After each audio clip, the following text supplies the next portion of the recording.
안녕하세요. 한국바른채용인증원 정한나 책임연구원입니다. 반갑습니다. 사실 저는 HR 컨설턴트로서 다수의 역량 모델링 프로젝트를 해왔고, 그리고 그 기반으로 평가를 수행하고 있는데요. 이 역량 모델이라는 것은 이 조직의 상황 또는 목적 등등에 따라서 굉장히 달라질 수 있는 영역이기도 하고, 그리고 전문가마다 절차 방법에 있어서도 방법론이 굉장히 다양할 수 있습니다. 그래서 정답과 같은 절차와 방법이 정해져 있다라고 말하기는 좀 어려운 부분이 있습니다. 그래서 대체로 이러한 프로세스를 통해서 우리가 역량 모델링을 하고 있습니다. 좀 소개를 해드릴 수 있을 것 같고요. 저 역시도 사실은 배워가는 과정에 있습니다. 그래서 수많은 저보다 더 전문가이신 분들이 많으실 텐데, 제가 오늘 이 자리에 발제를 하면서 얻을 수 있는 효과는 뭘까라고 고민을 굉장히 많이 해봤어요. 그랬을 때 조금 더 쉽게 설명을 해서, 우리 사실은 친숙하지 않은 개념일 수 있거든요. 그래서 어떻게 하면 쉽게 설명할 수 있을까 관련된 고민을 좀 해보았습니다. 그걸 목표로 오늘 발제를 시작하도록 하겠습니다. 제가 발제를 하면서 세 가지 질문을 한번 던져보았어요. 관련해서 제 소견을 말씀드리고 싶은데, 일단 첫 번째로는 역량 모델을 만들어 놓으면 뭐가 좋을까 질문을 해봤습니다. 그리고 두 번째로는 역량 모델은 계속 바뀌어야 할까? 세 번째로는 핏한 역량 모델, 어떻게 역량 모델을 해야 잘 만들었다 할 수 있을까? 그러려면 어떻게 해야 할까에 대한 고민을 해보았고, 관련해서 답변을 찾아 나가는 그런 시간을 가져보도록 하겠습니다.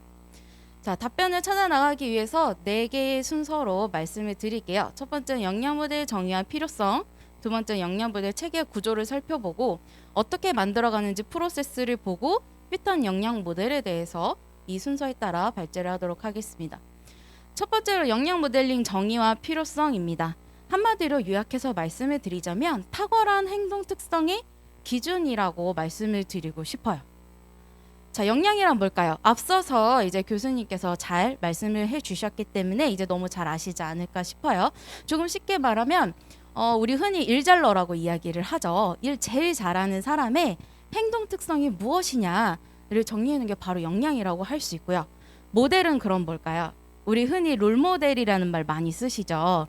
내가 어떤 본보기가 되어주는 사람, 내가 저 사람처럼 되기 위해서 노력을 하겠다라고 롤모델을 삼습니다. 그런 것처럼 내가 일을 잘하기 위해서 어떤 역량들을 갖추어야 하는지, 그런 본보기가 되는 것을 만들어 놓은 게 바로 역량 모델이라고 표현을 할 수가 있겠습니다. 다시 한번 정리를 해볼게요. 자, 우리가 탁월한 성과자의 역량과 평균 성과자의 역량 갭, 어떤 차이가 있는지를 규명을 해서 체계화한 것이 바로 역량 모델인데, 여기에서 중요한 거는 기업에서의 목적이겠죠. 그 목적은 조직과 개인이 탁월한 성과를 창출하기 위해서 만든다는 것이죠. 다시 말해서 역량 모델링은 특정한 역할을 성공적으로 수행을 하는데 매우 중요한 역량을 규명하는 과정이라고 정리할 수 있습니다. 자, 매우 중요하다고 표현을 한 것처럼 사실 모두가 모든 역량을 다 보유하면 좋겠죠. 근데 그것은 굉장히 불가능하기도 하고 어려운 과정이고, 또한 불필요한 작업일 수 있습니다. 어떤 역량이 우선적으로 필요한지를 선별해내는 그런 과정이라고 할 수 있는 것이죠. 그럼 첫 번째 질문에 대해서 한번 답을 해볼게요. 역량 모델을 만들어 놓으면 뭐가 좋을까요? 역량 모델은요, 조직 구성원들에게 통합적인 성과 창출에서 필요한 행동 특성의 기준이 되어 줍니다. 예를 들어서 막말로 잘 좀 하자라고 이야기를 했다고 합시다. 잘 좀 하자는 게 도대체 뭘까요? 어떤 행동을 해야 하고 어떤 사람이 잘했다고 할 수 있을까요? 좀 막막할 수 있단 말이에요. 근데 거기에 있어서 이런 역량을 지녀야지만 내가 이 조직에서 성과를 창출할 수 있구나. 나는 그러면 이런 행동들을 해야겠구나라고 깨닫고 개발할 수 있게끔 하는 그런 이정표까지 되어줄 수 있는 그런 행동 특성의 기준이 되기 때문에 좋다라고 이야기할 수 있는 것입니다. 따라서 우리 인적 자원 관리 시스템의 전반에서 우리가 활용을 하고 있는데요. HRD 차원에서는 교육 훈련, 경력 개발, 그리고 조직 개발 차원에서, HRM에서는 선발, 충원, 승진, 승격, 그리고 이동 배치 성과 평가까지도 다방면에서 우리가 활용을 하고 있습니다. 특히나 교육 훈련을 예로 들면 그냥 있어 보이는 거, 요즘 핫한 교육이 뭐라고 하던데 이러면서 그냥 교육을 수행하는 것이 아니라 우리가 개발해야 될 역량들이 무엇이고 그 역량을 개발하기 위한 교육을 체계적으로 수립한다는 것이죠. 그리고 HRM으로 갔을 때 우리가 채용을 한다고 봅시다. 그랬을 때 내 마음에 드는 사람, 이것이 아니라 역량 모델 기반으로 그 역량을 보유하고 있는 사람을 선발한다. 이런 개념이라고 보시면 됩니다. 이 활용 관련해서는 그 다음 발제에서 자세하게 다루어질 예정입니다. 자, 두 번째로 역량 모델 체계와 구조에 대해서 말씀드리도록 하겠습니다. 체계를 살펴보면 이 체계 역시도 조직에 따라서 조금씩 달라질 수는 있는데 기본적으로 역량군, 유관된 역량들로 구성된 역량 집합체가 있고요. 그 안에 속해 있는 역량들이 있습니다. 그리고 그 역량을 설명해 줄 수 있는 그 정의가 기술이 되어 있고 역량별 하위 요소 그리고 하위 요소별로 행동 지표가 구성이 되어 있습니다. 이때 행동 지표에 대해서 조금 언급하고 넘어가려고 하는데요. 행동 지표에서 중요한 것은 우리가 관찰이 가능해야 하다는 것입니다. 예를 들어서 성실성이라는 역량이 있다고 합시다. 그러면 어떤 행동을 했을 때 성실하다라고 할 수 있을까? 봤을 때 예를 들어 행동 지표가 매사에 최선을 다한다 이런 식으로 되어 있다면 사실 누가 최선을 다했는지 그 정도는 측정하기가 굉장히 어렵죠. 따라서 그렇게 되면은 올바른 행동 지표라고 하기가 어렵습니다. 예를 들면 뭐 시간 계획을 수립하고 준수해서 일정한 기간 내에 완수를 해낸다. 이런 행동 지표가 되었을 때 내가 실제로 경험 기반으로 그래 나는 그렇게 했었나? 를 측정을 해볼 수가 있겠죠. 그렇게 행동 측면에서 관찰이 가능하도록 서술한 것이 바로 행동 지표입니다. 자, 구조를 한번 볼게요. 구조를 보면 우리가 기본적으로 조직에서 요구하는 공통적인 역량, 공통 역량이 있습니다. 이 공통 역량은 뭐 계층이나 직무 상관없이 베이스로 기본적으로 갖춰야 될 공통 역량을 이야기하는 것이고 그 밖에 계층별로 지녀야 하는 그런 리더십 역량 모델이 있을 수 있고 직무별로 다르게 본보기가 되어주는 그런 역량이 있을 수 있습니다. 공통 역량 같은 경우에는 우리가 조직 차원에서 모두가 보유해야 하는 역량이기 때문에 조직의 미션, 비전, 핵심 가치, 조직 전략이나 조직 문화 등을 분석을 해서 도출을 하고 그렇기 때문에 우리 조직의 방향 설정이나 행동 기준을 유도할 수가 있겠죠. 그리고 조직 문화도 이제 대변을 해주는 그런 모델이 되기도 합니다. 리더십 역량 같은 경우는 계층별로 나누어지는 것이기 때문에 계층별로 어떤 역할과 책임을 갖고 있는지를 한번 분석을 하고 그 역할과 책임에 따라서 역량 모델링을 해 놓은 것입니다. 그래서 교육이나 평가에도 활용하지만 더 중요한 것은 어떤 사람을 리더로서 선발을 할 것인가 그리고 승격할 것인가 이런 부분 평가에 있어서 즉각적으로 활용한다는 부분이 있습니다. 직무 역량에 있어서는 마찬가지로 직무 자체를 잘 수행하기 위한 부분이기 때문에 직무 프로세스 그리고 직무 역할, 과업 등 직무 기술서 이런 부분들을 분석을 해서 필요한 역량들을 도출을 합니다. 따라서 이러한 직무 역량 모델링은 직무 능력 자체를 강화하기 위한 교육 자료로도 사용을 하고 전문가 육성을 위한 그런 툴로 사용을 하기도 합니다. 자, 예시를 들어서 보여드릴게요. 예를 들어서 지금 가장 상단에 보시면 공통 역량, 리더십 역량, 글로벌 역량, 직무 역량 이렇게 구조를 제시해놨는데 앞에서는 세 가지로 제시했는데 지금 글로벌 역량이라는 것이 있죠. 자, 제가 이때 프로젝트를 할 때는 외국계 기업이었기 때문에 글로벌 역량도 중요해서 이렇게 넣어달라는 요구가 있었어요. 이런 식으로 조직의 요구나 상황에 따라서 구조는 조금씩 달라질 수도 있습니다. 그리고 아래의 그림을 보시면 공통 역량 모델을 표현한 것이에요. 그래서 공통 역량에서 요구하는 5가지 역량을 표현해 놓은 것을 볼 수 있습니다. 자, 오른쪽으로 넘어가 보시면 역량 모델 행동 지표를 보실 수가 있어요. 제가 체계를 말씀드렸죠. 역량군, 역량명. 그래서 확인하실 수가 있습니다. 역량명, 그리고 역량 정의, 그리고 역량명에 속해 있는 하위 요소는 무엇이고 하위 요소별로 행동 지표는 무엇인지를 확인해 보실 수가 있습니다. 그리고 개별 역량별로 또 다른 역량, 그 역량을 위해서 어떤 지식과 기술, 태도가 필요한지 프로파일을 작성해 놓기도 합니다. 우리가 이런 역량 모델링을 할 때 4가지 고려 사항을 좀 말씀드리고 싶어요. 일단 첫 번째는 역량 모델 활용 그리고 대상 목적에 따라서 사실 프로세스는 달라질 수가 있기 때문에 일단 사전 분석이 좀 필요합니다.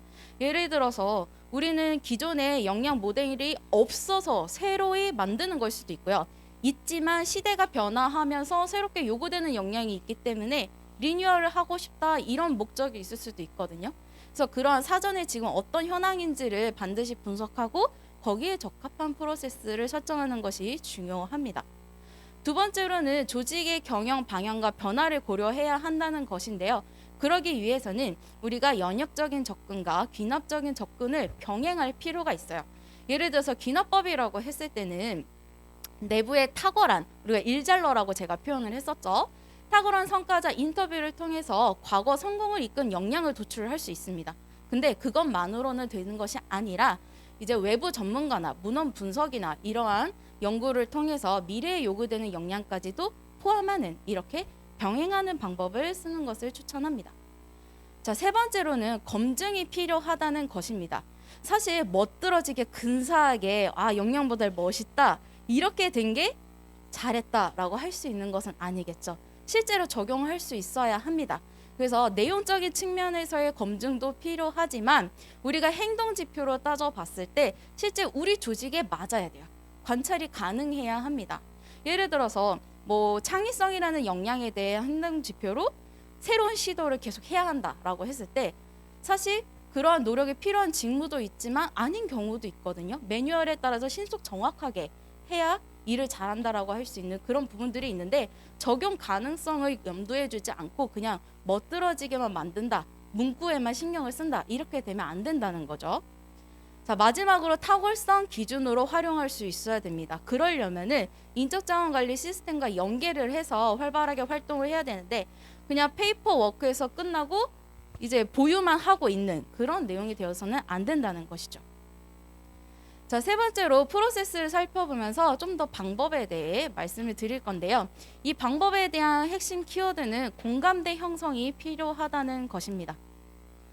자, 간단하게 프로세스를 말씀드리면 현황을 분석하고 역량 도출하고 역량을 모델링을 하는데요. 현황 분석을 할 때는 문헌이나 요구 분석을 하고 그다음에 직무 분석 단계를 하기도 합니다. 물론 이런 프로세스도 조직이나 목적, 상황에 따라서 달라질 수는 있는데 대체적으로 이런 방법이 있다는 것을 알아주셨으면 좋겠습니다. 자, 그리고 역량 도출에 있어서는 우리가 개발할 그 역량 모델 정해놓은 선에서 이제 공통 역량, 리더십 역량, 직무 역량을 도출을 하고 그다음에 도출한 역량에 대해서 구조화를 한 다음에 검증 절차를 거쳐서 확정을 합니다. 그리고 우리가 활용 범위에 따라서 활용을 진행하는 프로세스가 있겠죠. 조금 더 방법을 구체적으로 살펴보면 현황 분석을 먼저 볼게요. 현황 분석에 있어서 우리 내부 현황 분석뿐만 아니라 외부 문헌 분석도 진행을 하고 있고요. 그다음에 인터뷰나 회의 등을 진행을 하는데 이때 이제 동원되는 인력에 있어서는 임직원도 있을 수 있고 경영진도 있을 수 있고 그다음에 SM이라고 지금 적혀 있는데 각 분야에 있어서 전문 지식과 경험을 보유한 내용 전문가를 우리는 SM이라고 이야기를 하고 있어요. 그런 전문가들과 인터뷰도 하고 회의도 하고 진행을 하고 있습니다. 그리고 직무 분석을 하게 되는데 직무 분석을 할 때는 직무 역량을 도출하기 위해서 하는 작업이겠죠. 자, 직무 분석은 조직도도 분석을 하고요. 직무 기술서도 분석을 합니다. 그리고 각 직무에 대한 내용 전문가들, SME들과 워크숍을 통해서 직무 프로파일을 작성하기도 하죠. 이런 현황 분석 자료를 기초 자료로 활용을 해서 이제 각각의 역량을 도출을 합니다. 그리고 이제 역량 모델링을 할 때는 말씀드린 것처럼 검증 절차가 굉장히 중요한데 안면 타당도로 제가 이야기를 적어 놓았어요. 이거는 뭐냐면 물론 전문가들을 통해서 내용 자체가 문제가 없겠는지의 검증도 필요하지만 이 역량 모델을 보고 활용해야 하는 그 대상자들, 우리 일반적인 이 대상자들이 봤을 때도 친숙한지 그리고 적용이 가능하고 관찰이 가능한지 그런 부분들을 살펴보는 게 안면 타당도 검토라고 볼 수 있습니다. 그리고 실제로 이 역량 모델이 효과성이 있는지를 보기 위해서 파일럿 테스트를 진행을 하고 거기에 따라 이제 확정을 하기도 합니다. 조금 더 방법론에 대해서 자세하게 살펴볼게요. 우리가 역량 도출을 할 때는 제가 일잘러, 탁월한 성과자, 고성과자 이렇게 표현을 하고 있는데 그 사람들의 행동 특성을 어떻게 도출하느냐라고 했을 때 그 사람들이 과거에 어떤 성과를 냈었는지 그 사례를 이제 작성한 그 성과 기술서를 기반으로 BEI를 진행하는 것입니다. BEI라는 것은 행동 중심으로 그 행동 사건을 인터뷰하는 면접이라고 볼 수 있는데, 보통 이 BEI를 할 때 스타 기법을 많이 써요. 자, 스타 기법이라고 하면은 S는 시츄에이션이라서 그때 당시 상황은 어땠는지, 그리고 T, 태스크라고 해서 그때 당시의 역할과 임무, 과제는 무엇이었는지, 그리고 그래서 어떻게 행동을 했는지 액션을 물어보고요. 그다음에 그 결과가 어떻게 영향이 되었는지, 그런 부분들, 이렇게 행동 중심으로 면접을 진행을 하면서 행동 특성, 문제 해결이나 의사소통 능력을 발휘했구나, 이렇게 도출하는 방법이라고 볼 수가 있습니다. 자, 다음으로는 지금 전문가 인터뷰 결과가 나왔잖아요. 그러면은 우리 기존에 분석을 했단 말이에요. 그래서 환경 분석 결과, 벤치마킹, 이런 전문가 인터뷰 결과, 그다음에 직무 분석 결과 등등등을 유목화를 해서 역량을 도출하게 됩니다. 역량 모델링에 있어서도 한 두 가지 관점에서 좀 설명을 드릴 수 있는데요. 일반적으로는 우리가 지금 보시는 것처럼 어떤 역량을 지녀야 하는구나, 어떤 행동 지표에 따라서 우리가 행동을 할 수 있어야 하는구나, 일반적으로 누구나 계층이나 직무 상관없이 모두가 적용되는 역량 모델이라고 볼 수 있고요. 이것은 리더십 역량 모델을 예로 든 건데, 이렇게 역할 모델에 따라서 적용돼 나에게 해당되는 역량 모델이 달라질 수가 있어요. 예를 들어서 이머징 리더급이다라고 하면은 역량군으로 봤을 때 자기 개발 영역에 필요한 역량 비중이 굉장히 많이 있죠. 근데 이제 계층이 올라가면서 스트레이직으로 넘어가게 되면 개인보다는 비즈니스 차원의 역량 비중이 많아진다는 것을 확인하실 수가 있습니다. 행동 지표도 두 가지 관점에서 제가 설명을 드릴 수가 있는데요. 하나는 보스 방식, 하나는 바스 방식으로 볼 수가 있어요. 조금 쉽게 설명을 드리면, 보스 방식 같은 경우에는 행위 관찰 척도라고 해서 스스로 한번 읽어보고 내가 그랬는지 안 그랬는지를 한번 파악을 해보는 거예요. 그리고 스스로 몇 점을 줄 수 있을까, 이렇게 책정을 해볼 수 있는 거죠. 근데 내가 스스로 몇 점인지를 정하는 거다 보니까 주관적인 요소가 개입이 될 가능성이 좀 크겠죠. 객관적으로 우리가 측정하기 위해서 역량 수준별로 정의를 해놓은 것이 바로 바스 방식의 행동 지표입니다. 사실 제가 HRD 차원에서 역량 모델링을 할 때는 보스 방식의 역량 모델링을 굉장히 많이 했고, 그리고 이제 평가 입장에서 채용 평가, 역량 평가 입장에서는 바스 방식으로 역량 모델링을 해서 역량 수준의 레벨 측정이 가능하게끔 모델링을 많이 했습니다. 마지막으로 검증이 중요하다고 말씀드렸어요. 그래서 내부 전문가 검증을 통해서 내용 자체에 대한 전문성, 이런 부분들을 검증할 수도 있겠지만, 그 밖에 일반적인 대상자들을 통해서 친숙한지 관찰 가능한지 안면 타당도 검사도 있고, 그다음에 파일럿 테스트를 진행한다고 말씀을 드렸습니다. 자, 그렇다면 두 번째 질문에 대한 답을 해보겠습니다. 역량 모델은 계속 바뀌어야 할까? 자, 오늘 제 설명을 듣고 모두가 답변을 내리시지 않았을까 싶어요. 제가 말씀드린 것처럼 조직의 상황과 목적에 따라서 역량 모델은 바뀌어야 될 수도 있고 아닐 수도 있겠죠. 자, 네 번째로 핏한 역량 모델은 뭘까 고민을 해보았습니다. 저는 플로잉, 인텔리전트, 트레인드, 이렇게 세 가지 개념을 통해서 설명드리려고 해요. 자, 핏한 역량 모델링, 어떤 역량 모델이 적합한 역량 모델일까? 어떻게 해야 잘 만들었다고 할 수 있을까? 자, 첫 번째로 플로잉, 흐름을 말씀드리는 건데요. 역량 모델이 순환되고 그리고 수시 변통할 수 있어야 된다는 것입니다. 기업이 역량 모델을 멋들어지게 잘 만들었어요. 근데 우리만 알고 있어요. 그래가지고는 이 역량 모델이 제대로 활용되고 있다라고 하기 어렵다는 거죠. 실제로 해외에 있는 어떤 대학들에서는요, 역량, 그 학교 인근의 기업에서 요구하는 역량들을요 다 수집을 합니다. 그래서 그 역량 모델 기반으로 맞춤형 커리큘럼을 학생들에게 제공하고 있다고 해요. 그리고 그것뿐만 아니라 우리 학생들의 역량도 진단을 해서 근처 기업에 있는 그 요구하는 역량들과 매칭을 해서 구직 기회를 확대하고 있다고 해요. 이런 식으로 이렇게 순환이 이루어진다면 기업 역시도 경쟁력 있는 인재를 양성하고 확보하는 데 도움이 되겠죠. 이 발제를 듣고 있는 대상자분들 중에서는 취업 준비생들도 많을 거라고 생각해요. 우리가 쉽게 접할 수 있는 기업의 역량 모델이라고 했을 때 저는 인재상을 한번 들어서 설명을 하려고 합니다. 어떻게 보면 그 기업의 인재상이라는 것은 그 기업에 일하기 위해서 공통적으로 갖추어야 될 역량 모델이 될 수 있거든요. 자, 뭐 제대로 분석을 했으면 좋겠지만 예시를 들기 위해서 일단 설문조사를 통해 가장 가고 싶은 그런 기업의 인재상들을 한번 찾아서 만들어 본 건데요. 공기업 같은 경우에는 도전이나 전문 요 글씨가 두드러지죠. 반복이 많을수록 글자가 커진 겁니다. 자, 민간 같은 경우 열정, 도전, 창의, 혁신, 존중, 소통 여러 가지 역량들이 보입니다. 그래서 여러분들이 취업 준비생 입장에서는 나는 공기업에 적합한 인재인가, 민간 기업에 적합한 인재인가도 한번 확인해 보실 수 있고요. 역으로 나는 공기업에서 일하려면 이런 역량들을 개발해야 하는구나. 민간 기업에서는 이런 역량들을 개발해야 하는구나. 이렇게 우리 취업 준비생들도 역량 모델 기반으로 취업 준비를 하실 필요가 있다는 것입니다. 근데 여기에서 이것이 올바른 절차다라고 이야기를 하려면 중요한 것은 기업에서 제대로 된 역량 모델을 하고 그리고 그 역량 모델 기반으로 채용과 선발을 한다라는 전제가 있어야겠죠. 두 번째로 인텔리전트입니다. 공감대 형성과 관찰 가능한 행동 지표여야만 활용이 가능하다는 것입니다. 페이퍼 워크라고 표현을 하죠. 열심히 컨설팅을 해서 만들어 놨는데 그냥 종이 일로 끝나버리면 안 되잖아요. 그래서 우리가 프로세스에서도 살펴보았다시피 관련된 많은 다양한 이해관계자들이 공감대를 형성하고 같이 키워드도 도출을 하면서 인지하고 활용하려는 노력이 굉장히 중요합니다. 마지막으로 트레인드입니다. 역량 모델 기반 평가 훈련이라고 표현을 해 놓았는데 두 가지 관점이에요. 첫 번째는 역량 모델 기반으로 말 그대로 평가와 훈련이 필요하다는 것이고 또 하나는 이 역량 모델 기반으로 어세서가 평가를 하려면 훈련이 되어 있어야 한다는 것입니다. 역량 모델만 잘 만든다고 해서 되는 일은 아니라는 거죠.